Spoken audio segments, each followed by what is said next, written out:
क्या आप येइडा में घर या व्यावसायिक जगह खरीदने या बनाने की योजना बना रहे हैं, लेकिन प्लॉट के आकार और नियमों को लेकर उलझन में हैं? चिंता न करें। आज के वीडियो में मैं आपको प्लॉट की श्रेणियों, एफएआर और सेटबैक से लेकर समय सीमा, जुर्माने तक और एक आर्किटेक्ट आपको सही तरीके से निर्माण करने में कैसे मदद कर सकता है, सब कुछ बताऊंगा। अंत तक बने रहें, क्योंकि मैं आपको महंगी गलतियों से बचाने के लिए व्यावहारिक सुझाव भी दूंगा। येइडा क्या है? येइडा या यमुना एक्सप्रेसवे औद्योगिक विकास प्राधिकरण एनसीआर के सबसे तेजी से विकसित हो रहे क्षेत्रों में से एक है। यह यमुना एक्सप्रेसवे के किनारे आवासीय, वाणिज्यिक और औद्योगिक भूखंडों का प्रबंधन करता है। प्राधिकरण के सख्त भवन उपनियम और समय सीमाएं हैं, और यदि आप उनका सही ढंग से पालन करते हैं तो आपकी संपत्ति का मूल्य और कानूनी सुरक्षा बढ़ जाती है।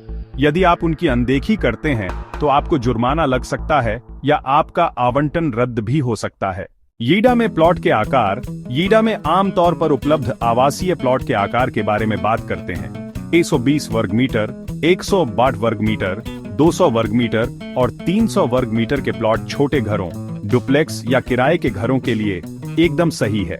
500 वर्ग मीटर का प्लॉट सबसे लोकप्रिय विकल्प है, जो बड़े परिवार के घर के लिए पर्याप्त जगह और अच्छी खुली जगह प्रदान करता है। 1000 वर्ग मीटर या उससे बड़ा plot luxury villa, farm house या ग्रुप हाउसिंग प्रोजेक्ट के लिए आदर्श है।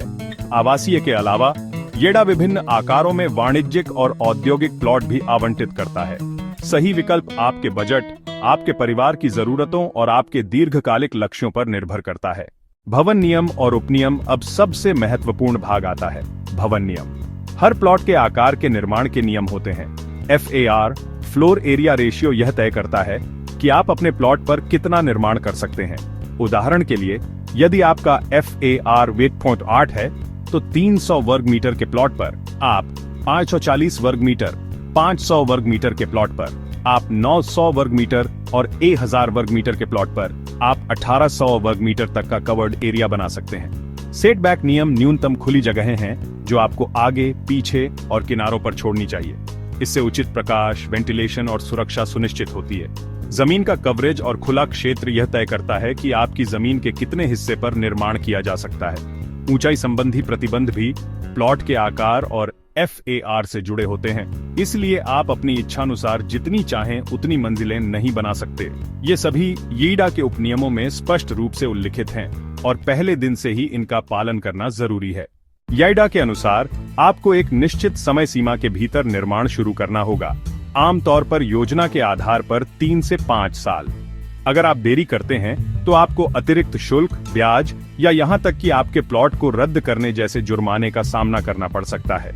एक बार आपका भवन पूरा हो जाने के बाद आपको अपनी संपत्ति पर कानूनी रूप से कब्जा करने, उसे बेचने या किराए पर देने के लिए येइडा से एक पूर्णता प्रमाण पत्र, कंप्लीशन सर्टिफिकेट की आवश्यकता होगी।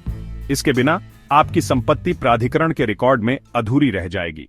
समय सीमा और दंड। येइडा के अनुसार आपको एक निश्चित समय सीमा के भीतर निर्माण शुरू करना होगा, आमतौर पर योजना के आधार पर 3 से 5 साल। अगर आप देरी करते हैं तो आपको अतिरिक्त शुल्क, ब्याज या यहां तक कि आपके प्लॉट को रद्द करने जैसे दंड का सामना करना पड़ सकता है। एक बार आपका भवन पूरा हो जाने के बाद आपको अपनी संपत्ति पर कानूनी रूप से कब्जा करने, उसे बेचने या किराए पर देने के लिए येइडा से एक पूर्णता प्रमाण पत्र, कंप्लीशन सर्टिफिकेट प्राप्त करना होगा। इसके बिना आपकी संपत्ति प्राधिकरण के रिकॉर्ड में अधूरी रह जाती है। आर्किटेक्ट और पेशेवरों की भूमिका। यही वह जगह है जहां आर्किटेक्ट बहुत महत्वपूर्ण भूमिका निभाते हैं। एक अनुभवी आर्किटेक्ट जैसे शाहवालिया आर्किटेक्ट्स येइडा के उपनियमों को अच्छी तरह से जानता है। वे आपके घर को स्वीकृत एफएआर, सेटबैक और ऊंचाई प्रतिबंधों के अनुसार डिजाइन करेंगे, ताकि आपके चित्र आसानी से स्वीकृत हो सकें। वे कार्यक्षमता, सौंदर्य बोध और भविष्य के विस्तार में भी मदद करेंगे। एक रजिस्टर्ड आर्किटेक्ट जैसे शाहवालिया आर्किटेक्ट्स को नियुक्त करना कोई लागत नहीं है। यह एक निवेश है जो आपको बाद में जुर्माने और दोबारा काम करने से बचाता है। व्यावहारिक सुझाव। निर्माण शुरू करने से पहले यहाँ कुछ व्यावहारिक सुझाव दिए गए हैं। निर्माण से पहले हमेशा येइडा के नवीनतम उपनियमों की जांच करें। अपनी वर्तमान जरूरतों और भविष्य के विस्तार दोनों के आधार पर अपने प्लॉट का आकार चुनें। केवल रजिस्टर्ड आर्किटेक्ट जैसे शाहवालिया आर्किटेक्ट्स को ही ड्राइंग के लिए नियुक्त करें। सुचारू अनुमोदन के लिए उचित सेटबैक और खुले क्षेत्र बनाए रखें। निर्माण शुरू करने के लिए अंतिम वर्ष तक इंतजार न करें। जुर्माने से बचने के लिए पहले से योजना बनाएं। तो ये था येइडा के प्लॉट के आकार और निर्माण नियमों का एक संक्षिप्त विवरण। अपने प्लॉट के आकार को समझें, उप नियमों का पालन करें, समय सीमा का पालन करें और मार्गदर्शन के लिए शावालिया आर्किटेक्ट नियुक्त करें। अगर आपको ये वीडियो मददगार लगा हो तो लाइक बटन दबाएं, इसे येइडा में निर्माण करने की योजना बना रहे अन्य लोगों के साथ साझा करें और यमुना एक्सप्रेसवे पर आर्किटेक्चर और निर्माण के बारे में अधिक जानकारी के लिए सब्सक्राइब करना न भूलें।